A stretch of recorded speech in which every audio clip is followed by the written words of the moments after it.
En cas d'accident à l'école, votre enfant est couvert en fonction de l'assurance que vous avez souscrite au préalable. Quoi qu'il en soit, si votre enfant blesse un de ses camarades, c'est votre responsabilité civile qui entrera en jeu. S'il se blesse seul, ce sont alors les garanties individuelles qui vous indemniseront.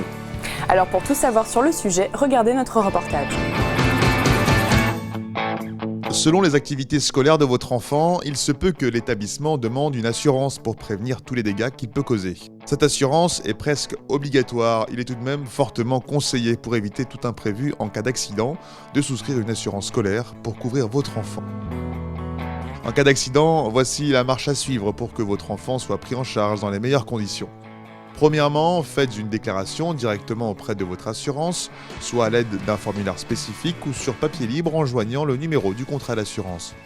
Dans cette déclaration, précisez la date, le lieu et les circonstances de l'accident, les personnes mises en cause, une estimation des dégâts matériels, ainsi que les témoignages dans la mesure du possible.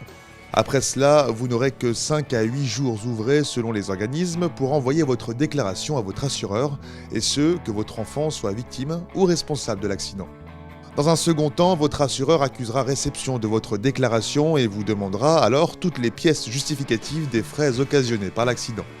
Il se peut par ailleurs que votre assureur fasse appel à un médecin conseil pour suivre l'évolution des soins et clore le dossier une fois les soins prodigués.